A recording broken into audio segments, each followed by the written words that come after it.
यदि हम घर पर भी बैठे हों और यदि वृंदावन का नाम आता है तो ऐसा सचित्र, ऐसा चित्र मन में जो है विद्यमान हो जाता है, जैसे कि साक्षात वृंदावन का जो है चित्र हमारे मन में उभरने लगता है। अच्छा, अब वृंदावन में आपको आए हो, इतने साल हो गया, आपने वृंदावन के बारे में इतने अच्छा वो बताया, तो फिर आपको मैं एक बात और पूछना चाह रहा हूँ। जो आप ये संस्कृत पढ़ रहे हैं, युवा अवस्था के हैं आप, तो आपके मन में कोई चंचल वंचल आता है कि नहीं? देखिए, तो हर किसी के मन में आता है ना, वो अब संयोग संभोग का वो आता है।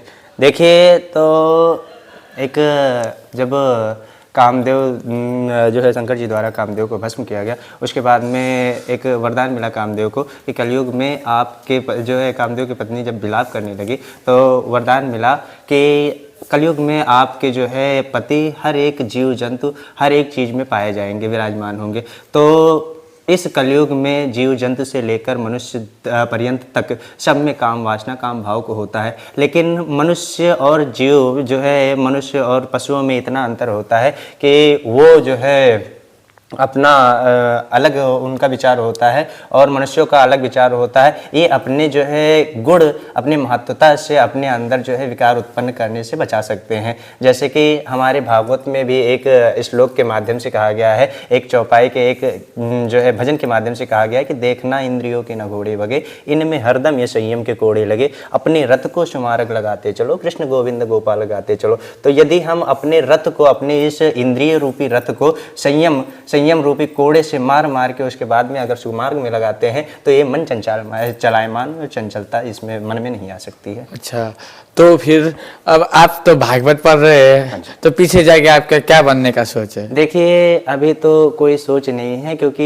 ये सब ईश्वर की माया होती है, ईश्वर का जो कृपा होता है। यदि अगर बन गए तो बहुत अच्छी बात है, वरना हम इनकी सेवा में लगे हुए हैं। यदि हम श्रवण भी कर लिए, देखिए भागवत में भी आता है कि मनुष्य कुछ ना कर पाए लेकिन अपने जीवन में भागवत का एक अध्याय का एक जो है श्लोक का, एक से आधे श्लोक का जो है पाठन जरूर करे।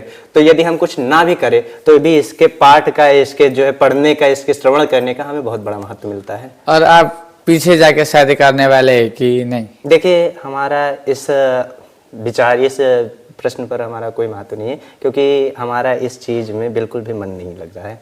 क्योंकि देखिए, एक बात भी आती है कि यदि विवाह ना किया जाए तो पितृदोष लगता है, लेकिन हमारे हिसाब से पितृदोष नहीं लगता है। क्योंकि यदि जो है काम भावना का, जो है काम वासना का भाव मन में है और विवाह यदि आप दृढ़ संकल्प लेके यदि चतुराई से विवाह नहीं कर रहे हैं तो वो पितृदोष के लायक है। यदि आपके मन में